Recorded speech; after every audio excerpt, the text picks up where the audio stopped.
അമൃത് Veni hair elixir presents daily news പ്രഭാത വാർത്തകൾ powered by Pulimoottil silks KSFE. ഈ ആണുങ്ങൾക്ക് മാത്രം എന്താ ഇത്ര അധികം നെറ്റ് കെയറിലും ഹെയർ ലോസ് ഒക്കെ ഉണ്ടാവണേ? ആണുങ്ങളുടെ ഹെയർ ലോസിന്റെ മേജർ റീസൺസ് തന്നെ ഡിഫറെന്റ് ആണ്. സ്കാൽപ്പിലുള്ള 5-alpha റിഡക്ടേസ് എന്ന എൻസൈം നിങ്ങളുടെ ഹോർമോണുമായി ചേർന്ന് ഹെയർ ഫോളിക്കിൾസിനെ ചുരുക്കുന്നു. Amrut Veni hair elixir for men use ചെയ്യൂ. പുരുഷന്മാർക്ക് വേണ്ടി ബയോടെക്നോളജി പ്രകാരം പ്രത്യേകം ഡെവലപ്പ് ചെയ്തത്. നമസ്കാരം, ഞാൻ ഷാജി പത്മനാഭൻ. ഡെയിലി ന്യൂസിന്റെ പ്രഭാത വാർത്തകളിലേക്ക് സ്വാഗതം. ഇന്ന് ഓഗസ്റ്റ് 3 ശനിയാഴ്ച. വയനാട് ദുരന്തത്തിൽ മരണസംഖ്യ 340 206 മൃതദേഹങ്ങളും 134 ശരീരഭാഗങ്ങളുമാണ് ഇതുവരെ കണ്ടെടുത്തത്. കണ്ടെടുത്ത ശരീരഭാഗങ്ങളുടെ DNA സാമ്പിളുകൾ ശേഖരിച്ചു. 206 പേരെ ഇനിയും കണ്ടെത്താനായിട്ടില്ല. 86 പേർ ആശുപത്രികളിൽ ചികിത്സയിൽ തുടരുന്നു. ജില്ലയിൽ 91 ദുരിതാശ്വാസ ക്യാമ്പുകളിലായി 9328 പേരാണ് കഴിയുന്നത്. വയനാട് ഉരുൾപൊട്ടലിൽ മരിച്ചവരുടേതായി മലപ്പുറം ജില്ലയിലെ ചാലിയാർ പുഴയുടെ വിവിധ ഭാഗങ്ങളിൽ നിന്നായി ഇതുവരെ ആകെ ലഭിച്ചത് 67 മൃതദേഹങ്ങളും 121 ശരീരഭാഗങ്ങളും. ആകെ 188 എണ്ണം. 35 പുരുഷന്മാരുടെയും 27 സ്ത്രീകളുടെയും 3 ആൺകുട്ടികളുടെയും 2 പെൺകുട്ടികളുടെയും മൃതദേഹങ്ങളാണ് ലഭിച്ചത്. വയനാട് മുണ്ടക്കയിൽ റഡാർ സിഗ്നൽ ലഭിച്ച സ്ഥലത്ത് മനുഷ്യജീവനുണ്ടെന്ന് കരുതി നടത്തിയ പരിശോധനകൾ വിഫലം. ഇവിടെ നിന്നും യാതൊന്നും കണ്ടെത്താൻ സാധിച്ചില്ല. തുടർന്ന് ദൗത്യസംഘം ഇന്നലത്തെ ദൗത്യം അവസാനിപ്പിച്ചു. ഇന്നലെ രാവിലെ റഡാർ ഉപയോഗിച്ച് നടത്തിയ പരിശോധനയിലാണ് മണ്ണിനടിയിൽ നിന്നും ശ്വാസത്തിന്റെ സിഗ്നൽ ലഭിച്ചത്. മൃതദേഹങ്ങളും ശരീരാവശിഷ്ടങ്ങളും മാത്രം കണ്ടെടുത്തുകൊണ്ടിരുന്ന സാഹചര്യത്തിലാണ് തകർന്നു വീണ കെട്ടിടത്തിനകത്ത് എവിടെയോ ജീവന്റെ തുടിപ്പ് അവശേഷിക്കുന്നു എന്നൊരു സൂചന ലഭിച്ചത്. തുടർന്ന് രാത്രി വൈകിയും പരിശോധന നടത്താൻ രക്ഷാപ്രവർത്തകർ തീരുമാനിക്കുകയായിരുന്നു. വയനാട്ടിൽ ചൂരൽമല, മുണ്ടക്കൈ എന്നിവിടങ്ങളിലുണ്ടായ ഉരുൾപൊട്ടൽ ദുരന്തത്തിന്റെ പശ്ചാത്തലത്തിൽ 3 വില്ലേജുകളെ ദുരന്തബാധിത പ്രദേശങ്ങളായി പ്രഖ്യാപിച്ച് സർക്കാർ ഉത്തരവിറക്കി. മേപ്പാടി പഞ്ചായത്തിലെ കോട്ടപ്പടി, വെള്ളാർമല എന്നീ വില്ലേജുകളും വൈത്തിരി താലൂക്കിലെ തൃക്കൈപ്പറ്റ വില്ലേജുമാണ് ദുരന്തബാധിത പ്രദേശങ്ങളായി പ്രഖ്യാപിച്ചിരിക്കുന്നത്. ജൂലൈ 30 മുതൽ ഈ സ്ഥലങ്ങൾ ദുരന്തബാധിത പ്രദേശങ്ങളാണെന്ന് സർക്കാർ വിജ്ഞാപനത്തിൽ പറയുന്നു. വയനാട്ടിലെ ഉരുൾപൊട്ടൽ ദുരന്തത്തിൽ മരിച്ചവരിൽ തിരിച്ചറിയാൻ സാധിക്കാത്ത ഭൗതിക ശരീരങ്ങൾ വയനാട് ജില്ലയിലെ പൊതു ശ്മശാനങ്ങളിൽ സംസ്കരിക്കും. കൽപ്പറ്റ നഗരസഭ, വൈത്തിരി, മുട്ടിൽ, കണിയാമ്പറ്റ, പടിഞ്ഞാറത്തറ, തൊണ്ടർനാട്, എടവക, മുള്ളംകൊല്ലി ഗ്രാമപഞ്ചായത്തുകളിലാണ് സംസ്കാരത്തിനുള്ള സൗകര്യം ഒരുക്കിയിട്ടുള്ളത്. തിരിച്ചറിയാൻ കഴിയാത്ത 74 മൃതശരീരങ്ങളാണ് മേപ്പാടി ഗ്രാമപഞ്ചായത്തിലെ വിവിധ സ്ഥലങ്ങളിൽ സൂക്ഷിച്ചിട്ടുള്ളത്. മൃതദേഹങ്ങൾ ബന്ധപ്പെട്ട തദ്ദേശ സ്ഥാപന സെക്രട്ടറിമാർക്ക് കൈമാറി നടപടികൾ പൂർത്തിയാക്കും. ചൂരൽമലയിലെയും മുണ്ടക്കയിലെയും രക്ഷാപ്രവർത്തനം അടുത്ത ഘട്ടത്തിലേക്ക്. മണ്ണിനും കെട്ടിടാവശിഷ്ടങ്ങൾക്കുമിടയിൽ കുടുങ്ങിക്കിടക്കുന്നവരെ കണ്ടെത്തുന്നതിന് മനുഷ്യാധ്വാനവും യന്ത്രോപകരണങ്ങളും അത്യാധുനിക സെൻസറുകളും വിന്യസിച്ചുകൊണ്ടുള്ള തെരച്ചിലാണ് മുന്നേറുന്നത്. Attamala, Mundakkai, Punchirimattom, Vellarmala village road, GVHSS Vellarmala, പുഴയുടെ അടിവാരം എന്നീ മേഖലകളിൽ നിന്നും ഇന്നലെ വൈകിട്ട് വരെ 11 മൃതദേഹങ്ങൾ കണ്ടെത്തി. ദുരന്തബാധിത മേഖലയിൽ വൈദ്യസേവനം നൽകുന്നതിനായി സംസ്ഥാന ആരോഗ്യ വകുപ്പിനും ആർമി മെഡിക്കൽ സർവീസസിനും പുറമെ തമിഴ്നാട് സർക്കാർ നിയോഗിച്ച 7-അംഗ സംഘവും 68 മണ്ണുമാന്തി യന്ത്രങ്ങളാണ് അവശിഷ്ടങ്ങൾ നീക്കുന്നതിനായി ദുരന്ത മേഖലയിലുള്ളത്. 2 ഹെലികോപ്റ്ററുകളും 8 ഡ്രോണുകളും ആകാശ നിരീക്ഷണം നടത്തുന്നുണ്ട്. ക്രെയിനുകൾ, കോൺക്രീറ്റ് കട്ടറുകൾ, വുഡ് കട്ടറുകൾ എന്നിവയും ഉപയോഗിക്കുന്നു.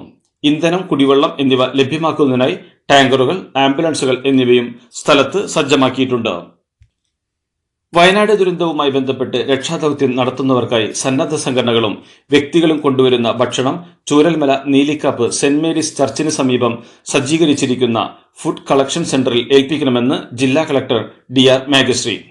ദുരന്തപ്രദേശം ഉൾപ്പെടുന്ന വിവിധ സോണുകളിലേക്ക് നേരിട്ട് ഭക്ഷണം എത്തിക്കാൻ ആരും ശ്രമിക്കരുതെന്നും അപകട സാധ്യത നിലനിൽക്കുന്ന സാഹചര്യത്തിലാണ് ഈ നിയന്ത്രണം ഏർപ്പെടുത്തിയിരിക്കുന്നതെന്നും കളക്ടർ വ്യക്തമാക്കി. വയനാട്ടിലെ ചൂരൽമല, മുണ്ടക്കൈ മേഖലയിൽ ഇന്നലെയും സന്ദർശനം നടത്തി ലോക്സഭ പ്രതിപക്ഷ നേതാവ് രാഹുൽ ഗാന്ധി. പ്രിയങ്ക ഗാന്ധിക്കൊപ്പം വ്യാഴാഴ്ചയും രാഹുൽ ദുരന്തപ്രദേശത്തും ക്യാമ്പുകളിലും സന്ദർശനം നടത്തിയിരുന്നു. ചൂരൽമലയിലെ ഫോറസ്റ്റ് ഓഫീസിൽ വെച്ച് രക്ഷാപ്രവർത്തനം സംബന്ധിച്ച് ജില്ലാ അധികൃതരുമായി രാഹുൽ ചർച്ച നടത്തി. ദുരന്തത്തിൽ അവശേഷിച്ചവർക്കായി കോൺഗ്രസ് 100-ലധികം വീടുകൾ നിർമ്മിച്ചു നൽകുമെന്നും രാഹുൽ പറഞ്ഞു. വയനാട് മുണ്ടക്കൈ ഉരുൾപൊട്ടലുമായി ബന്ധപ്പെട്ട് മുഖ്യമന്ത്രിയുടെ ദുരിതാശ്വാസ നിധിയിലേക്ക് ഉദാരമായി സംഭാവന നൽകണമെന്ന് അഭ്യർത്ഥിച്ച് മുഖ്യമന്ത്രിയുടെ കത്ത്. കേരളം സമാനതകളില്ലാത്ത ദുരന്തങ്ങൾ നേരിട്ടപ്പോൾ താങ്ങായി നിന്നവരാണ് പ്രവാസികൾ. വയനാടിന്റെ പുനർനിർമ്മിതിക്കും നല്ല മനസ്സ് ഉണ്ടാകണമെന്ന് മുഖ്യമന്ത്രിയുടെ കത്തിൽ പറയുന്നു. വയനാട്ടിലെ ദുരന്തഭൂമിയിൽ രക്ഷാപ്രവർത്തനം തുടരുന്നതിനിടെ മനുഷ്യത്വമില്ലാത്ത ചിലരുടെ നടപടികളുമുണ്ടെന്ന് മുന്നറിയിപ്പ് നൽകി പോലീസ്. ദുരന്തം ജീവനെടുത്തവരുടെ അവശേഷിപ്പുകൾ തേടി മോഷ്ടാക്കൾ പ്രദേശത്ത് എത്തിയതായാണ് വിവരം. ഇതര സംസ്ഥാനക്കാരായ ചിലർ രക്ഷാപ്രവർത്തനത്തിനെന്ന വ്യാജേന ദുരന്തഭൂമിയിൽ മോഷണത്തിനെത്തിയ സാഹചര്യത്തിൽ കർശന നിരീക്ഷണം നടപ്പിലാക്കി. രക്ഷാപ്രവർത്തന മേഖലയിലും അടച്ചുപൂട്ടിയ വീടുകൾക്ക് സമീപവും മറ്റും സംശയാസ്പദമായ സാഹചര്യത്തിൽ കാണുന്നവരെ നിരീക്ഷിക്കാൻ പോലീസ് നിർദ്ദേശം നൽകി. പണ്ട് മുത്തശ്ശിയുടെ കല്യാണക്കഥ കേട്ട മുതലെയുള്ള ആഗ്രഹമാണ് അന്നത്തെ മുത്തശ്ശിയെ പോലെ എന്റെ കല്യാണത്തിന് എടുത്തൊരുങ്ങണമെന്ന്.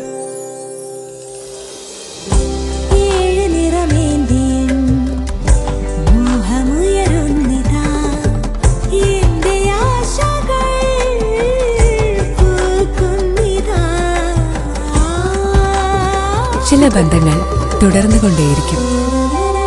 Celebrating 100 years of Pulimoottil silks. Wayanad ദുരന്തത്തിൽ ജില്ലയിലെ വിവിധ ദുരിതാശ്വാസ ക്യാമ്പുകളിൽ കഴിയുന്നവരുടെ സ്വകാര്യത പരിഗണിക്കണമെന്നും ക്യാമ്പുകളിലേക്കുള്ള അനാവശ്യ സന്ദർശനം ഒഴിവാക്കണമെന്നും മന്ത്രി മുഹമ്മദ് റിയാസ്. വലിയ മാനസിക വിഷമത്തിലാണ് അവർ കഴിയുന്നതെന്നും ക്യാമ്പുകളെ ഒരു വീടായി കണ്ട് ഇടപെടണമെന്നും റിയാസ് പറഞ്ഞു. അഭിമുഖം എടുക്കുന്നത് ഒഴിവാക്കണമെന്നും ക്യാമ്പിൽ കൂടുതൽ നിയന്ത്രണം ഏർപ്പെടുത്തുമെന്നും മുഹമ്മദ് റിയാസ് വ്യക്തമാക്കി. വയനാട്ടിലെ രക്ഷാദൌത്യത്തിന് പിന്തുണയുമായി BSNL വയനാട് ജില്ലയിലെയും നിലമ്പൂർ താലൂക്കിലെയും എല്ലാ ഉപഭോക്താക്കൾക്കും 3 ദിവസത്തേക്ക് സൗജന്യ അൺലിമിറ്റഡ് കോളും ഡാറ്റ ഉപയോഗ സൗകര്യവും ഏർപ്പെടുത്തി. ചൂരൽമല, മുണ്ടക്കൈ വില്ലേജുകളിലെ ദുരിതബാധിതരായ എല്ലാവർക്കും സൗജന്യ മൊബൈൽ കണക്ഷനും BSNL വാഗ്ദാനം ചെയ്തു. 6 സംസ്ഥാനങ്ങളിലായി രാജ്യത്തെ 56,825.7 ചതുരശ്ര കിലോമീറ്റർ പരിസ്ഥിതി ലോല പ്രദേശമായി പ്രഖ്യാപിക്കാനുള്ള കരട് വിജ്ഞാപനം പുറത്തിറക്കി കേന്ദ്രം. കേരളത്തിലെ 9,993.7 ചതുരശ്ര കിലോമീറ്റർ പരിസ്ഥിതി ലോല പ്രദേശമായിട്ടാണ് കരട് വിജ്ഞാപനം പുറത്തിറക്കിയിരിക്കുന്നത്. ഈ സ്ഥലങ്ങളിൽ കേരളത്തിലെ 131 വില്ലേജുകളാണ് ഉൾപ്പെടുന്നത്. വയനാട്ടിലെ 13 വില്ലേജുകളും ഉൾപ്പെടും. എറണാകുളം ജില്ലാ കളക്ടർ NSK ഉമേഷിന്റെ അധ്യക്ഷതയിൽ ചേർന്ന വിവിധ വകുപ്പുകളുടെയും ജനപ്രതിനിധികളുടെയും യോഗത്തിൽ കൊച്ചി നഗരത്തിൽ വെള്ളക്കെട്ട് ഒഴിവാക്കാനുള്ള ഓപ്പറേഷൻ ബ്രേക്ക് ത്രൂ പ്രകാരമുള്ള പദ്ധതികൾ സമയബന്ധിതമായി പൂർത്തീകരിക്കാൻ തീരുമാനമായി. വെള്ളക്കെട്ട് ഒഴിവാക്കാനുള്ള മുല്ലശ്ശേരി കനാൽ നവീകരണം ഉൾപ്പെടെയുള്ള പദ്ധതികൾ പൂർത്തിയാക്കാൻ മേയർ M. അനിൽകുമാർ ഇറിഗേഷൻ വകുപ്പിന് നിർദ്ദേശം നൽകി. വയനാട്ടിലെ ഉരുൾപൊട്ടലിന്റെ പശ്ചാത്തലത്തിൽ മാനസികാഘാതം ലഘൂകരിക്കുന്നതിന് സംസ്ഥാന ആരോഗ്യ വകുപ്പിന്റെ നേതൃത്വത്തിൽ ഊർജിത പ്രവർത്തനങ്ങൾ നടന്നുവരുന്നതായി ആരോഗ്യ വകുപ്പ് മന്ത്രി വീണ ജോർജ് അറിയിച്ചു. ആരോഗ്യ വകുപ്പ് പ്രത്യേകമായി നൽകുന്ന ID കാർഡുള്ളവർക്ക് മാത്രമേ ക്യാമ്പുകളിലും വീടുകളിലും മാനസികാരോഗ്യ പ്രവർത്തനങ്ങൾ നടത്താൻ അനുവാദമുള്ളൂവെന്നും മന്ത്രി വ്യക്തമാക്കി. വയനാട് ദുരന്തത്തെ ദേശീയ ദുരന്തമായി പ്രഖ്യാപിക്കണമെന്ന് ആവശ്യപ്പെടുമെന്ന് ഗവർണർ ആരിഫ് മുഹമ്മദ് ഖാൻ. ഇന്ന് ഗവർണർമാരുടെ യോഗത്തിൽ വയനാട് ദുരന്തത്തെക്കുറിച്ച് സംസാരിക്കുവാൻ തനിക്ക് പ്രത്യേക സമയം അനുവദിച്ചിട്ടുണ്ടെന്ന് ഗവർണർ പറഞ്ഞു. പ്രധാനമന്ത്രിയുടെയും രാഷ്ട്രപതിയുടെയും മുൻപിലായിരിക്കും ഇക്കാര്യം ഉന്നയിക്കുകയെന്നും അദ്ദേഹം വ്യക്തമാക്കി. IMD നൽകിയ മുന്നറിയിപ്പ് വായിക്കേണ്ടവർ വായിച്ചോ എന്ന് മുഖ്യമന്ത്രി പരിശോധിക്കണമെന്ന് BJP നേതാവ് V. മുരളീധരൻ. വയനാട്ടിൽ ഉരുൾപൊട്ടലുണ്ടായ ഇടങ്ങൾ സന്ദർശിക്കുകയായിരുന്നു അദ്ദേഹം. ജൂലൈ 18-നും 25-നും IMD നൽകിയ മുന്നറിയിപ്പിൽ ഭൂപടമടക്കം നൽകിയിട്ടുണ്ടെന്നും അദ്ദേഹം പറഞ്ഞു. ദുരന്തമുണ്ടായി മണിക്കൂറുകൾക്കകം പ്രധാനമന്ത്രി ദുരന്തം ബാധിക്കപ്പെട്ടവർക്കുള്ള സഹായധനം പ്രഖ്യാപിച്ചു. സേനയുടെ പങ്കാളിത്തം ഉറപ്പാക്കി. ഇതിനപ്പുറം എന്താണ് ചെയ്യേണ്ടതെന്നും അദ്ദേഹം ചോദിച്ചു. CPMന്റെ 24ാം പാർട്ടി കോൺഗ്രസിന് മുന്നോടിയായി പാർട്ടി സമ്മേളന ഷെഡ്യൂളിന് ഇന്നലെ ചേർന്ന CPM സംസ്ഥാന സെക്രട്ടേറിയറ്റ് അംഗീകാരം നൽകി. ബ്രാഞ്ച് ലോക്കൽ സമ്മേളനങ്ങൾ സെപ്റ്റംബർ, ഒക്ടോബർ മാസങ്ങളിൽ നടക്കും. നവംബറിലാണ് ഏരിയ സമ്മേളനം തീരുമാനിച്ചിട്ടുള്ളത്.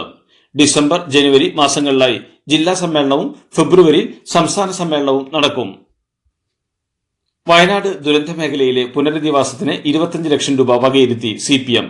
പുനരധിവാസ പ്രവർത്തനങ്ങൾക്ക് വലിയ സാമ്പത്തിക സഹായം ആവശ്യമാണെന്നും എല്ലാ പാർട്ടി ഘടകങ്ങളും അവരവരുടെ വിഹിതം സംഭാവന ചെയ്യണമെന്നും പാർട്ടി നേതൃത്വം നിർദ്ദേശിച്ചു. ദേശീയ തലത്തിൽ ഇടപെടൽ നടത്തി ഇതര സംസ്ഥാനങ്ങളിൽ നിന്നും ധനസമാഹരണത്തിനും ശ്രമിക്കുന്നുണ്ടെന്ന് CPM സംസ്ഥാന സെക്രട്ടറി MV ഗോവിന്ദൻ പറഞ്ഞു. MV നികേഷ് കുമാർ CPM കണ്ണൂർ ജില്ലാ കമ്മിറ്റിയിൽ.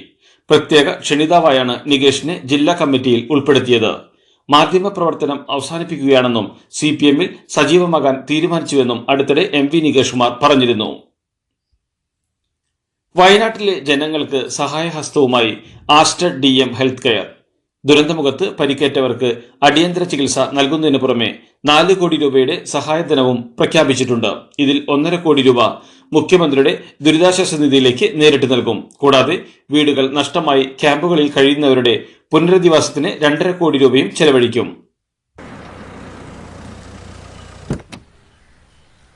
ഇതെന്താ വണ്ടി അവിടെ പാർക്ക് ചെയ്യാത്ത? ബെൻസ് വരും. അതെ, മെഗാ സമ്മാനം പുതിയ ബെൻസ് കാറാണ്. 2ാം സമ്മാനം ഇന്നോവ ക്രിസ്റ്റ, അതും 17 എണ്ണം. പിന്നെ ആദ്യ സീരീസിൽ 170 പേർക്ക് ഐഫോണും. ഇത്തവണ സമ്മാനങ്ങളുടെ നക്ഷത്രത്തിളക്കവുമായി KSFE ഗാലക്സി ചിട്ടികൾ. ജമ്മുവിലെ നുഴഞ്ഞുകയറ്റം വൻ തിരിച്ചടിയായിരിക്കെ BSF മേധാവി നിതിൻ അഗർവാളിനെ തലസ്ഥാനത്ത് നിന്ന് നീക്കിക്കൊണ്ട് കേന്ദ്രത്തിന്റെ അസാധാരണ നീക്കം. സർവീസ് കാലാവധി ബാക്കി നിൽക്കെയാണ് BSF മേധാവിയായ നിതിൻ അഗർവാളിനെ സ്ഥാനത്ത് നിന്ന് നീക്കി കേരള കേഡറിലേക്ക് തിരിച്ചയച്ചത്. 2026 വരെ നിതിൻ അഗർവാളിന്റെ കാലാവധി നിലനിൽക്കെയാണ് കേന്ദ്രത്തിന്റെ അസാധാരണ നടപടി. BSF വെസ്റ്റ് SDG YB ഖുരാനിയെയും സ്ഥാനത്ത് നിന്ന് നീക്കിയിട്ടുണ്ട്. നിതിൻ അഗർവാൾ കേരള കേഡറിൽ തിരിച്ചെത്തുന്നതോടെ സംസ്ഥാന പോലീസ് ഉന്നത സ്ഥാനങ്ങളിലും മാറ്റങ്ങളുണ്ടാകുമെന്നാണ് റിപ്പോർട്ടുകൾ. കഴിഞ്ഞ തവണ സംസ്ഥാന DGP നിയമനത്തിനുള്ള പട്ടികയിൽ 1ാം സ്ഥാനത്തായിരുന്നു നിതിൻ അഗർവാൾ. എന്നാൽ കേരള കേഡറിലേക്ക് മടക്കമില്ലെന്ന് അറിയിച്ചതോടെയാണ് ഷെയ്ഖ് ദർവേസ് സാഹിബ് DGP ആയത്. പുതിയ പാർലമെന്റ് മന്ദിരത്തിലെ ചോർച്ചയിൽ സർക്കാരിനെതിരെ കടുത്ത നിലപാടുമായി പ്രതിപക്ഷം. മന്ദിരത്തിന്റെ സുരക്ഷ ഉറപ്പാക്കാൻ സർവകക്ഷി യോഗം വിളിക്കണമെന്ന് പ്രതിപക്ഷം ആവശ്യപ്പെട്ടു. ഉദ്ഘാടനം ചെയ്ത് 1 വർഷവും 2 മാസവും പിന്നിടുമ്പോഴേക്കും ചോർച്ച തുടങ്ങിയത് അഴിമതിയുടെ വ്യക്തമായ തെളിവാണെന്നാണ് കോൺഗ്രസ് അടക്കമുള്ള പ്രതിപക്ഷ പാർട്ടികളുടെ വിമർശനം. നീറ്റ് പരീക്ഷ റദ്ദാക്കില്ലെന്ന് കേന്ദ്ര ആരോഗ്യമന്ത്രി JP നദ്ദ. ഒരു ശരീരത്തിന്റെ രോഗങ്ങൾ മാറ്റാനായി പലതരം ചികിത്സകൾ ചെയ്യുന്നതുപോലെ അപാകതകൾ പരിഹരിക്കും, എന്നാൽ നീറ്റ് ഇല്ലാതാക്കില്ല. നീറ്റ് പരീക്ഷ ചിട്ടയായ രീതിയിൽ രൂപപ്പെടുത്തിയ സംവിധാനമാണ്. ഈ സംവിധാനത്തെ തുരങ്കം വെക്കരുത് എന്നും അദ്ദേഹം അഭ്യർത്ഥിച്ചു. കേന്ദ്ര ആഭ്യന്തരമന്ത്രി അമിത്ഷായ്ക്കെതിരെ അവകാശ ലംഘന നോട്ടീസ് നൽകി കോൺഗ്രസ്. വയനാട് ഉരുൾപൊട്ടലിൽ മുന്നറിയിപ്പ് നൽകിയിരുന്നു എന്ന പ്രസ്താവനയ്ക്കെതിരെയാണ് നോട്ടീസ്. മുന്നറിയിപ്പ് ഇല്ലായിരുന്നു എന്ന് പ്രധാന മാധ്യമങ്ങൾ ചൂണ്ടിക്കാട്ടുന്നുണ്ട് എന്ന് കോൺഗ്രസ് നോട്ടീസിൽ വ്യക്തമാക്കി. ഒരു മന്ത്രിയോ അംഗമോ തെറ്റിദ്ധരിപ്പിക്കുന്നത് സഭയോടുള്ള അവഹേളനമാണെന്നും നോട്ടീസിൽ പറയുന്നു. ഡൽഹി IAS കോച്ചിംഗ് സെന്ററിലുണ്ടായ അപകടത്തിൽ 3 വിദ്യാർത്ഥികൾ മരിച്ച സംഭവത്തിൽ ദില്ലി ഹൈക്കോടതി കേസ് CBIക്ക് കൈമാറി. സെൻട്രൽ വിജിലൻസ് കമ്മീഷന്റെ മുതിർന്ന ഉദ്യോഗസ്ഥനെ അന്വേഷണത്തിന് മേൽനോട്ടം വഹിക്കാൻ നിയോഗിക്കണമെന്നും കോടതി നിർദ്ദേശമുണ്ട്. സംഭവത്തിൽ MCD അടക്കമുള്ള സർക്കാർ സംവിധാനങ്ങളുടെ ഇടപെടൽ കാര്യക്ഷമമല്ലെന്നും കോടതി വിമർശിച്ചു. അതേസമയം കേസിൽ അറസ്റ്റിലായ SUV ഡ്രൈവർക്ക് കോടതി ജാമ്യം അനുവദിച്ചു. ഇസ്രായേലിലെ ടെല്ലവീവിലേക്കും തിരിച്ചുമുള്ള തങ്ങളുടെ എല്ലാ വിമാനങ്ങളും ഈ മാസം 8 വരെ റദ്ദാക്കിയതായി എയർ ഇന്ത്യ അറിയിച്ചു. ഇസ്രായേൽ ഹമാസ് സംഘർഷം വർദ്ധിച്ചുവരുന്ന സാഹചര്യത്തിലാണ് ഇത്തരത്തിലുള്ള ഒരു തീരുമാനം. സാഹചര്യങ്ങൾ സൂക്ഷ്മമായി നിരീക്ഷിച്ചു വരികയാണെന്നും ഈ കാലയളവിൽ ടിക്കറ്റ് ബുക്ക് ചെയ്തവർക്ക് റീഷെഡ്യൂളിംഗ്, ക്യാൻസലിംഗ് ചാർജുകളിൽ ഇളവ് നൽകുമെന്നും എയർ ഇന്ത്യ വ്യക്തമാക്കി. പാരീസ് ഒളിമ്പിക്സിൽ ഇന്ത്യക്ക് അഭിമാനത്തിന്റെ 7ാം ദിനം. ഷൂട്ടിംഗിൽ ഇതുവരെ 2 മെഡലുകൾ സ്വന്തമാക്കിയ ഇന്ത്യൻ താരം മനു ഭാക്കർ വനിതകളുടെ 25 മീറ്റർ എയർ പിസ്റ്റളിൽ ഫൈനലിൽ കടന്നു. 2ാം സ്ഥാനത്താണ് താരം യോഗ്യതാ റൗണ്ട് അവസാനിപ്പിച്ചത്. ഒളിമ്പിക്സ് ഹോക്കിയിൽ ഇന്ത്യക്ക് ചരിത്ര വിജയം. 52 വർഷങ്ങൾക്ക് ശേഷം ഇന്ത്യ ഓസ്ട്രേലിയയെ തോൽപ്പിച്ചു. ഗ്രൂപ്പ് ഘട്ടത്തിലെ അവസാന മത്സരത്തിൽ 2-നെതിരെ 3 ഗോളുകൾക്കായിരുന്നു ഇന്ത്യയുടെ ജയം. ഹർമൻപ്രീത് സിംഗിന്റെ ഇരട്ട ഗോളുകളാണ് ഇന്ത്യയെ സഹായിച്ചത്. ഗ്രൂപ്പിലെ 5 മത്സരങ്ങളും പൂർത്തിയാക്കിയ ഇന്ത്യ 10 പോയിന്റുമായി 2ാം സ്ഥാനത്താണ്. ഒളിമ്പിക്സ് ബാഡ്മിന്റൺ സെമിയിലെത്തുന്ന ആദ്യ ഇന്ത്യൻ പുരുഷ താരമായി ലക്ഷ്യ സെൻ. ക്വാർട്ടർ ഫൈനലിൽ ചൈനീസ് തായ്പേയ് താരത്തെ തോൽപ്പിച്ചാണ് ലക്ഷ്യ സെൻ സെമിയിലെത്തിയത്. അതേസമയം ഒളിമ്പിക്സ് ആർച്ചറിയിൽ സെമിയിലെത്തുന്ന ആദ്യ ഇന്ത്യൻ സഖ്യമെന്ന നേട്ടം സ്വന്തമാക്കിയ അങ്കിത ഭഗത്, ധീരജ് ബൊമ്മദേവര സഖ്യം ആദ്യം സെമി ഫൈനലിലും പിന്നാലെ വെങ്കല മെഡൽ പോരാട്ടത്തിലും തോറ്റു.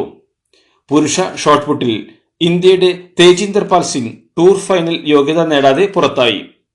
വനിതകളുടെ 5000 മീറ്റർ ഹീറ്റ്സിൽ മത്സരിച്ച അങ്കിത ധ്യാനി, പാരുൽ ചൌധരി എന്നിവർക്കും ഫൈനലിന് യോഗ്യത നേടാനായില്ല. ശ്രീലങ്കയ്ക്കെതിരായ ഇന്ത്യയുടെ 1ാം ഏകദിനം ടൈയിൽ അവസാനിച്ചു. ടോസ് നേടി ബാറ്റിംഗ് തെരഞ്ഞെടുത്ത ശ്രീലങ്ക 8 വിക്കറ്റ് നഷ്ടത്തിൽ 230 റൺസാണ് നേടിയത്. മറുപടി ബാറ്റിംഗിനിറങ്ങിയ ഇന്ത്യക്കും 47.5 ഓവറിൽ 230 റൺസ് എടുക്കാനേ സാധിച്ചുള്ളൂ. സ്കോർ ടൈ ആയിരിക്കെ ഇന്ത്യക്ക് 2 വിക്കറ്റുകൾ നഷ്ടമാവുകയായിരുന്നു. ഇതോടുകൂടി ഡെയിലി ന്യൂസിന്റെ ഇന്നത്തെ പ്രഭാത വാർത്തകൾ സമാപിക്കുന്നു. ഡെയിലി ന്യൂസിന് വേണ്ടി വാർത്തകൾ വായിച്ചത് Shaji Padmanabhan. Daily news live .in വാർത്തകൾ വിരൽ തുമ്പിൽ.